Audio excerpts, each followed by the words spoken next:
Yes, hello everyone, welcome to the Global World Academy. So आज हम लोग यहाँ पर बात करने वाले हैं एमपीएसबी के एक और लेटेस्ट नोटिफिकेशन के बारे में। एक और एग्जाम का अपडेट यहाँ पर आ चुका है जो कि है पीएनएसटी 2026 का, यानी कि आपका प्री नर्सिंग सिलेक्शन टेस्ट का नोटिफिकेशन आ चुका है। 10 जुलाई को इसका एग्जाम यहाँ पर रहने वाला है।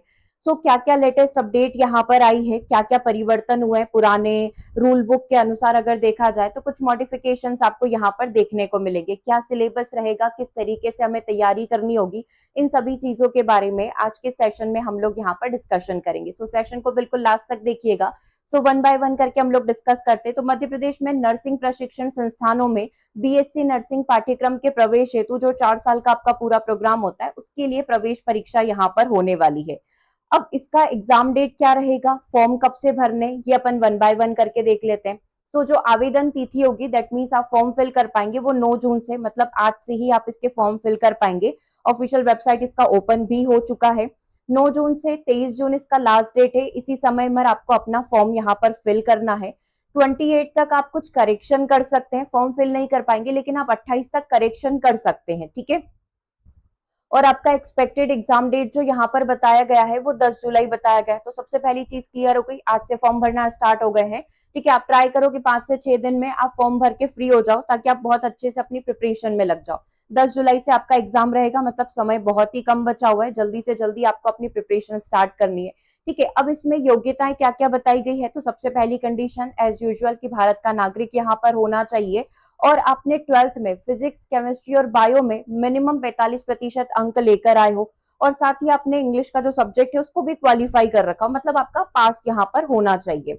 और अगर आप किसी कैटेगरी से हैं, एससी, एसटी, ओबीसी, अन्य पिछड़ा वर्ग से हैं, तो आपको 5% का बोल सकते हैं ना बेनिफिट यहाँ पर मिलेगा। दैट मीन्स आपके लिए मिनिमम जो परसेंटेज रहेगा वो 40% रहेगा, ठीक है। ये आप देख सकते हैं कि बीएससी नर्सिंग पाठ्यक्रम में प्रवेश है तो उम्मीदवार ने 12वीं कक्षा के फिजिक्स, केमिस्ट्री, बायो विषयों को लेकर न्यूनतम 45% अंक प्राप्त किए हो।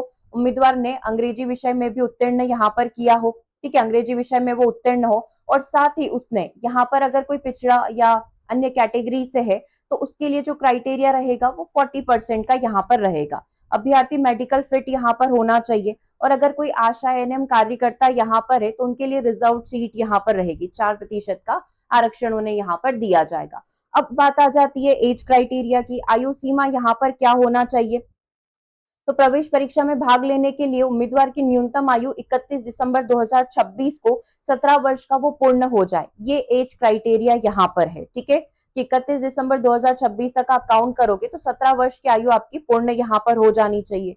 अब सबसे नई चीज यहाँ पर आप देखेंगे कि इस बार जो है वो नेगेटिव मार्किंग को इंक्लूड किया गया है, ठीक है। सही उत्तर देने पर 1 अंक काउंट किया जाएगा और प्रत्येक गलत उत्तर के लिए 0.5 नंबर यहाँ पर काट दिए जाएंगे, ठीक है। प्रत्येक अगर कोई भी गलत उत्तर आप देते हो तो 0.5 का यानी कि 1/4 नेगेटिव मार्किंग यहाँ पर रहेगा, ठीक है। अब बात करते हैं एप्लीकेशन फीस की। तो जनरली 400 रुपए का ये एग्जाम फॉर्म होने वाला है। पोर्टल फी आपकी 60 रुपीज लगती ही है और अगर किसी कैटेगरी से आते हैं तो 200 रुपीज का आपका एग्जाम फी रहेगा प्लस पोर्टल फी 60 रुपीज, ठीक है। और एग्जाम जो स्टार्ट होगी वो 10/7/2026 यानी कि 10 जुलाई से ये एग्जाम आपका स्टार्ट होने वाला है। 2 घंटे का ये पेपर रहेगा, 100 नंबर का ये पेपर रहेगा, ठीक है। मॉर्निंग इवनिंग शिफ्ट में आपका ये एग्जाम होता ही है। अब बात आ जाती है सिलेबस की। तो जैसा कि हमने कहा 2 घंटे का पेपर है, 100 नंबर का ये पेपर है, ठीक है। 100 नंबर के पेपर में आपसे जनरल नॉलेज पूछा जाएगा, फिजिक्स, केमिस्ट्री, बायो पूछी जाएगी और आपका इंग्लिश पूछा जाएगा, ठीक है। तो अगर सामान्य ज्ञान जनरल नॉलेज की बात करी जाए तो ये 20 नंबर का पूरा आपका पेपर रहेगा। 20 नंबर के क्वेश्चन पूछे जाएंगे। हर एक टॉपिक से आप देखेंगे तो लगभग 2 क्वेश्चन तो हर एक टॉपिक से आपसे पूछे ही जा रहे हैं, जैसे समसामयिक मामले हो गए, राष्ट्रीय व अंतरराष्ट्रीय महत्व की घटनाएं हो गई। तो ये 8 टॉपिक आपको बहुत अच्छे से प्रिपेयर करना है। इसमें मैक्सिमम आपको एमपीजीके के क्वेश्चन देखने को मिल जाएंगे, ठीक है। ये सामान्य ज्ञान हो गया। फिर जनरल इंग्लिश की बात करें तो वही आपका अनसीन पैसेज होगा, वोकेबलरी होगी, ग्रामर यहाँ पर हो जाएंगे, कॉमन एरर्स हो गई। तो यहाँ से जनरल इंग्लिश भी आपसे 20 नंबर में पूछा जाएगा, ठीक है। तो जो आप नॉर्मल इंग्लिश पढ़ते हैं वो इंग्लिश आपका यहाँ पर पूछा जाने वाला है। जो आपके टेंस हो गए, है ना, एक्टिव पैसिव यहाँ पर हो गए, एरर करेक्शन वाली चीजें हो गई, वोकेबलरी हो गई, वो आपसे 20 नंबर में पूछा जाएगा। फिर आ जाता है जीव विज्ञान का। तो जीव विज्ञान में टोटल 5 यूनिट है। जीव विज्ञान भी आपसे 20 नंबर में पूछा जाएगा। जीव विज्ञान मतलब बायोलॉजी। उसमें जनन रिप्रोडक्शन के बारे में पूछा जाएगा, आनुवांशिकता हो गया, मानव कल्याण में जीव विज्ञान हो गया, जैव प्रौद्योगिकी हो गया और पारिस्थितिकी हो गया। टोटल 5 यूनिट यहाँ पर हो गई। 20 नंबर में आपसे ये पूछे जाने वाली है। फिर बात आ जाती है केमिस्ट्री की। तो केमिस्ट्री में आप यूनिट चेक कर सकते हैं। आपका विलियन सॉल्यूशन हो गया, इसमें विलियन से न्यूमेरिकल सारी चीजें आ जाएगी। विद्युत रसायन आ गया, रासायनिक बल गतिकी हो गया, डी एंड एफ ब्लॉक के तत्व हो गया, उपसर संयोजन यौगिक यहाँ पर हो गए। ठीक है, ये 5 यूनिट यहाँ से हो गई। अगली unit halo alkane, hello arene यहाँ पर हो जाएगा। एल्केन, एल्कीन, एल्काइन, इन सबकी जो प्रॉपर्टीज होती है, सारे आईयूपीएसी नाम, वो सारी चीजें इसके अंदर आ जाएगा। इसमें अल्कोहल, फिनॉल, ईथर हो जाएगा। यूनिट 8 आपका वही पूरा हाइड्रोकार्बन वाली यूनिट है ये तीनों। एल्डिहाइड, कीटोन, कार्बोक्सिलिक एसिड हो गए, एमीन हो गए, और लास्ट में आपके बायोमोलिक्यूल्स हो गए, जिसमें आपके प्रोटीन, वसा, विटामिन, है ना, ये सारी कार्बोहाइड्रेट, ये सारी चीजें आ जाएगी। ये हो गया आपका केमिस्ट्री 20 नंबर का। ठीक है, फिर बात आ जाती है फिजिक्स की। तो फिजिक्स अपने आप में थोड़ा सा बड़ा यूनिट है। टोटल 9 यूनिट इसके अंदर पूछी जा रही है, जिसमें सबसे पहले आपसे वही आवेश के बारे में पूछा जाएगा। मतलब यहाँ से आप देखेंगे पूरा आपका इलेक्ट्रिसिटी कवर हो जाएगा, इन तीनों में सेम ही चीजें हैं। ठीक है, विद्युत आवेश हो गया, स्थिर विद्युत विभव धारिता हो गया, विद्युत धारा यहाँ पर हो गया। ठीक है, 2 यूनिट हो गई। तीसरी यूनिट में आप देखेंगे गतिमान आवेश और चुंबकत्व हो गया, ये पूरा मैग्नेटिज्म से रिलेटेड हो जाएगा। ये पूरा का पूरा विद्युत चुंबकीय प्रेरण, ईएमएफ से रिलेटेड जितने भी नियम होंगे। प्रत्यावर्ती धारा, दिष्ट धारा हो गया, ट्रांसफार्मर हो गए, है ना, ये सारी चीजें आ जाएगी आपकी इसके अंदर। यूनिट 5 यानी कि चैप्टर नंबर 8 जो होगा, विद्युत चुंबकीय तरंगे, इससे रिलेटेड सारी चीजें पूछी जाएगी। यूनिट 6 में आप देखेंगे किरण प्रकाशिकी, प्रकाशिक यंत्र, यानी कि पूरा का पूरा आपका जो लाइट वाला चैप्टर होगा वो इसके अंदर कवर हो जाएगा, जिसमें प्रिज्म और ये सारी चीजें आ जाएगी। दर्पण हो गया, लेंस यहाँ पर हो गया।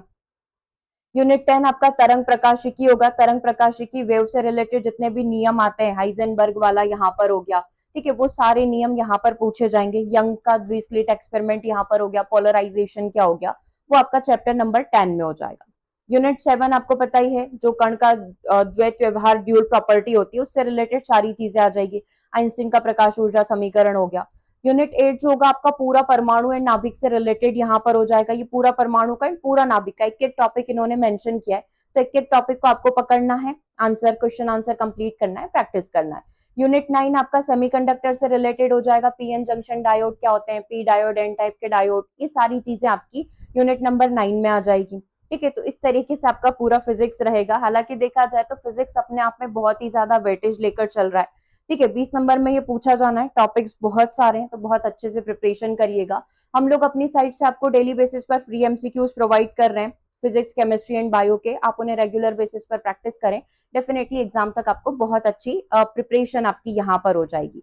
बाकी आप व्हाट्सएप ग्रुप से जुड़ जाइएगा, ताकि एग्जाम रिलेटेड और कोई अपडेट, मॉडिफिकेशन एग्जाम डेट में अगर आता है तो आप डायरेक्टली व्हाट्सएप के थ्रू प्राप्त कर सकते हैं। बाकी आप यूट्यूब चैनल को सब्सक्राइब कर लीजिएगा, ताकि कोई भी अपडेट आपसे यहाँ पर मिस नहीं हो। ठीक है, सो आप व्हाट्सएप से जुड़े रहें, ताकि जैसे इसका सीरीज रेडी होता है ना, हम लोग इसको पार्ट वाइज यहाँ पर डेली बेसिस पर एमसीक्यू अपलोड करेंगे, ताकि आप वहां से भी अपनी प्रैक्टिस कर पाएं। और जैसे कि आपको पता है, लास्ट ईयर वाला इसका जो क्वेश्चंस पूछे गए थे एग्जाम में, उसका इन्होंने ऑफिशियल वेबसाइट पर अपलोड भी कर दिया है। तो वो भी हम लोग डेली बेसिस पर प्रैक्टिस करेंगे, ताकि उससे आपको आइडिया रहे कि 2025 में किस तरीके से क्वेश्चन पूछे गए थे, और किस तरीके से अब हमें अपने लेवल को इंक्रीज करना है, और किस तरीके से हमें अपनी तैयारी को कंटिन्यू करना है। ठीक है, सो मिलते हैं हम लोग अपने नेक्स्ट सेशन के अंदर। Thanks for watching.